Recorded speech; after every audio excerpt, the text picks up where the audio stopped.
Ողջույն, սիրելի ժողովուրդ, ներողություն եմ խնդրում, շտապ եթեր եմ դուրս գալիս առանց նախորոք զգուշացնելու, բայց իրոք վիճակը այնքան արագ է փոխվում, իրադարձությունները այնքան արագ են զարգանում, որ նույնիսկ որոշ դեպքերում հարկ է լինում այսպիսի չնախատեսված եւ շտապ եթեր դուրս գալ, բայց ես խնդրում եմ, քանի որ ասելիքը շատ կարեւոր է, չափազանց կարեւոր է, ես խնդրում եմ չբավարարվեք միայն լսելով, տարածեք իմ այս լայվը, ձեր էջերի վրա տեղադրեք, շեյր արեք, կոմենտներ գրեք, լայքեր դրեք, տարածեք, որտեղ իրոք շատ արագ ամեն ինչ զարգանում եւ իրոք անկանխատեսելի վիճակներ են կարող ստեղծվել արդեն մոտ ապագայում։ Մի քանի կարևոր բան կա, առաջինը հենց նոր NBC հեռուստաալիքով հայտնեցին, որ նախագահ Դոնալդ Թրամփը բառացիորեն ասել է հետևյալը. I am pissed off, ես կատաղած եմ, զայրացած եմ Վլադիմիր Պուտինի վրա, այն պատճառով նախ, որ Պուտինը կասկածի տակ է դնում Ուկրաինայի նախագահ Զելենսկու լեգիտիմությունը, եւ Դոնալդ Թրամփը ասել է, որ եթե ես համոզվեմ, որ զինադադարի ուրեմն խափանման պատճառը իրոք Ռուսաստանն է, ես անմիջապես դաժան սանկցիաներ կմտցնեմ Ռուսաստանից արտահանվող ամբողջ նավթի վրա, 25-ից 50% տարիֆներ կդնեմ, երկրորդային տարիֆներ Ռուսաստանից արտահանվող ամբողջ նավթի վրա եւ Թրամփը ասաց, որ եկող շաբաթ ես մտադիր եմ հեռախոսազրույց ունենալ Վլադիմիր Պուտինի հետ, որպեսզի վերջնականապես ճշտեմ այս հարցը եւ հետո որոշեմ իմ անելիքը։ Ինչ է սա նշանակում։ Սա նշանակում է, որ նախագահ Թրամփի համբերությունը արդեն հատում է, մոտ է դրան եւ ես իմ նախորդ եթերներում սրա մասին բազմիցս խոսել եմ։ Իրոք ռուսների վերջի հույսը, Պուտինյան ռեժիմի, Պուտինի եւ իր թայֆայի շրջապատի վերջի հույսը այն էր, որ Դոնալդ Թրամփը իշխանության գալով, պաշտոնը ստանձնելով շատ արագ կսխմի Ուկրաինային, կճնշի Ուկրաինային, կստիպի Ուկրաինային դադարեցնել դիմադրությունը Ռուսաստանին, ուրեմն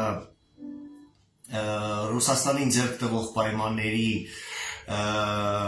պայմանների ներքո կստորագրվի զինադադար, հետո կլինեն նոր ընտրություններ, Զելենսկին կհեռանա, իշխանության կգան Պուտինյան խամաճիկները, որոնք ի վերջո կստորագրեն կապիտուլյացիա, ճանաչելով օկուպացված տարածքները, հրաժարվելով ՆԱՏՕ-ի անդամակցությունից ընդմիշտ եւ վերջնականապես հրաժարվելով որևէ զորք ՆԱՏՕ-ի անդամ որևէ երկրի զորքի տեղակայումից Ուկրաինայի տարածքում եւ այլն եւ իհարկե դրանից հետո կհանվեն սանկցիաները եւ Պուտինյան ռեժիմը կփլվի եւ եթե հիշում եք ռուս-ամերիկյան երկու փուլանոց հետ նախորդ բանակցությունների ժամանակ Վլադիմիր Պուտինը հենց այս նախապայմաններն էր դրել ամերիկյան եւ ուկրաինական կողմերի առջեւ, որոնց դեպքում միայն նա պատրաստ կլինի համաձայնել զինադադարին, ինչը որ բնականաբար դուր չէր եկել եւ Ամերիկային առաջի հերթին եւ իհարկե Ուկրաինային եւ եվրոպական երկրներին եւ հիմա կարծես տեղի է ունենում այն, ինչ ես կանխատեսել եմ, խոսել եմ սրա մասին եւ կարծես նախագահ Թրամփի համբերության բաժակը լցվում է, որովհետեւ նաեւ մոտենում է այն ժամկետը, այն վերջնաժամկետը, որը Թրամփը ինքը իր համար որոշել էր, հիշեցնեմ դա ապրիլի 20-ն էր, ամենաուշը մայիսի 1-ը, ինչի ապրիլի 20-ը, որովհետեւ Զատիկի օրն է այդ օրը եւ հետաքրքիր է, որ այս տարի կաթոլիկ Զատիկը համընկել է ուղղափառ Զատիկի հետ եւ Թրամփը ուզում էր մինչեւ ապրիլի 20-ը զինադադար հաստատել, հիշեցնեմ, որ Ուկրաինան արդեն համաձայնվել էր առանց որևէ նախապայմանի զինադադար գետնի վրա, օդում եւ ջրի վրա եւ խնդիրը արդեն Ռուսաստանն էր եւ մայիսի 1-ին լրանում է Դոնալդ Թրամփի նախագահության 100 օրը, ինչը որ շատ կարեւոր այսպես դեդլայն է ԱՄՆ յուրաքանչյուր նախագահի համար, որից հետո նա պիտի զեկուցի առաջի 100 օրվա իր ձեռքբերումների մասին։ Առայժմ Դոնալդ Թրամփը որևէ նշանակալի ձեռքբերում չունի, հակառակը բոլոր իր խոստումները առայժմ չեն կատարվել, դա վերաբերվում է եւ Կանադային, եւ Պանամային, եւ Գրենլանդիային, եւ Մեքսիկային, եւ տարիֆների քաղաքականությանը, լավ չի տնտեսության վիճակը ԱՄՆ-ի ներսում, ինֆլյացիայի աճ է գրանցվում եւ այլն, եւ գոնե Ուկրաինա եւ նաեւ իհարկե Ուկրաինայի ճակատում խոստացել էր Թրամփը շատ արագ դադարեցնել պատերազմը, ինչը չէր ստացվում եւ հիմա փորձում է գոնե Ուկրաինայի ճակատում դա անել, որպեսզի գոնե այդ մի ձեռքբերումը ներկայացնի սեփական էլեկտորատին, ասեմ նաև, որ Դոնալդ Թրամփը երազում էր Նոբելյան խաղաղության Նոբելյան մրցանակ ստանալ, ինչի համար պիտի կարողանա դադարեցնել պատերազմը եւ ինչպես ես ասացի, հիմնական եւ միակ խոչընդոտը Վլադիմիր Պուտինն է եւ երբ որ մի քանի շաբաթ անցնի Դոնալդ Թրամփի համբերությունը կհատի եւ նա արդեն աննախադեպ ճնշումներ կգործադրի Պուտինյան չեկիստական ֆաշիստական ռեժիմի վրա, հիշեցնեմ, որ Դոնալդ Թրամփը կարող է եւ կտրուկ իջեցնել նավթի գները եւ սանկցիաներ այդ տարիֆներ դնել ռուսական նավթի վրա եւ թույլատրել ուկրաինացիներին հարվածել ուղիղ Մոսկվայի։ Իսկ ուկրաինացիները ունեն արդեն սեփական արտադրության հարթիղներ, որոնց միջոցով կարող են դա անել։ Եվ ես նաև կանխատեսում էի, որ երբ որ պուտինյան էլիտան, պուտինյան շրջապատի այն թևը, որը որ ուզում է, որ պատերազմը դադարի, ոչ թե որտեղ նրանք խաղաղասեր են եւ այսպես ցանկանում են, որ աշխարհում խաղաղություն տիրի, ոչ, նրանք էլի սրիկաներ են, պարզապես նրանք ուզում են պատերազմը դադարեցնել սեփական կաշին եւ ունեցվածքը փրկելու համար, որտեղ լավ են հասկանում, որ գտնվելով պուտինյան խորտակվող նավի վրա նրանք Պուտինի հետ միասին գնում են դեպի կործանում։ Դա վերաբերվում է Չեմեզովի կլանին, որի ներկայացուցիչներից մեկը եւ գլխավորը Դենիս Մանտուրովն է, խորհուրդ եմ տալիս ձեզ հետևել այդ մարդուն, Դենիս Մանտուրը, որը որ Միշուստինի տեղակալն է, առաջին փոխվարչապետը եւ ըստ որոշ տեղեկությունների հենց Մանտուրովը կարող է դառնալ Պուտինից հետո Ռուսաստանի հաջորդ ղեկավարը։ Մյուս թեմը դա Պուտինի կրտսեր դստեր Կատերինա Տիխանովայի եւ նրա շուրջ հավաքված մարդկանց թևն է, որոնց տեխնացուն Կիրիլ Դմիտրիևն է, որը Կատերինա Տիխանովայի մոտիկ ընկերուհու ամուսինն է։ Եվ նրանք կարծում եմ, եթե սկսեն հասկանալ, որ այսպես այլևս չի կարող շարունակվել, կփորձեն լուծել Պուտինի հարցերը, ինչպես Բերյան լուծեց Ստալինի հարցերը։ Եվ հետաքրքիր է, որ մի քանի օր առաջ Զելենսկին հայտարարել էր, որ Պուտինը շուտով կմահանա եւ ամեն ինչ կվերջանա, եւ ահա այս գիշեր լուր եկավ, որ Մոսկվայի կենտրոնում Լուբյանկայի ՖՍԲ-ի ուրեմն գլխավոր շենքի շտաբի մասնաշենքից ոչ շատ հեռու պայթեցվել է Պուտինի լիմուզիններից մեկը, այդ Aurus Magnishի այդ լիմուզինը, եւ լուրեր են պատտվում ամերիկյան The Bild եւ The Hill կարծեմ բրիտանական եւ գերմանական թերթերը գրում են, որ Կրեմլում խոճապ է եւ Պուտինը հրամայել է ստուգել կանալիզացիոն լուկերը ամբողջ Մոսկվայում։ Ես չեմ կարծում, որ սա պատահականություն է, ամենայն հավանականությամբ սա ինչ որ զգուշացման նման մի բան է Վլադիմիր Պուտինին, որ դադարեցրու այս վտանգավոր խաղերը, թե չէ լավ չի լինի։ Ասեմ նաև, որ հետաքրքիր լուրեր են գալիս Չեչնիայից եւ Չեչնիայի շուրջ զարգացումների վերաբերյալ, ուրեմն նախ ասեմ, որ վերջերս խիստ լարվել է Պուտին-Կադիրով հարաբերությունները, նախ այն պատճառով, որ Վալբերիսի այդ հայտնի վեճից հետո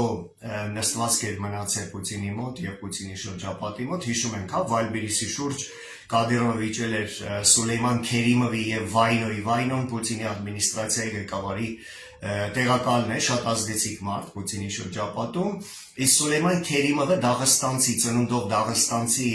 օլիգարխ միլիարդատեր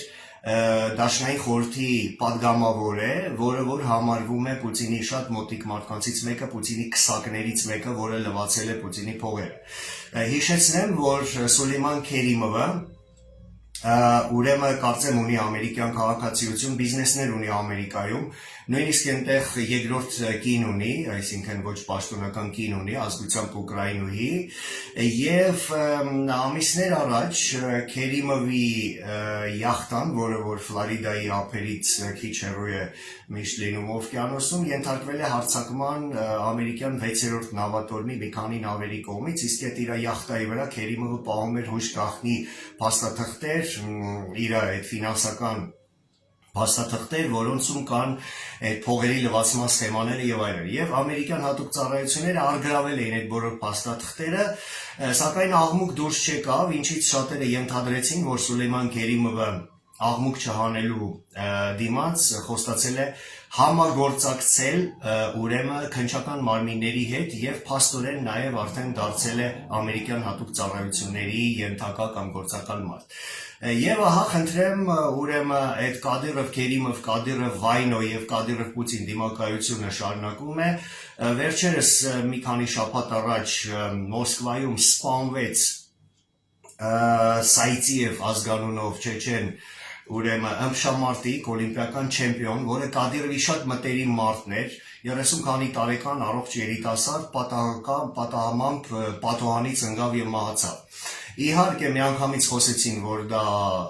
դժբախտ պատահար չէր, որ Սայցիևին սպանել էին ՖՍԲ-ն, հիշեցնեմ, որ Սայցիևը Կադիրովի շատ մտերիմ մարդն էր եւ Սայցիևի թաղմանը Կադիրովը անձամբ ներկա էր եւ ասում են, որ շատ ազդվել էր, լացում էր եւ կոչում էր Սայցիևին իմ լավ եղբայրը մահացավ։ Եվ վարկած են առաջ քաշում, որ Կադիրովը մտադիր էր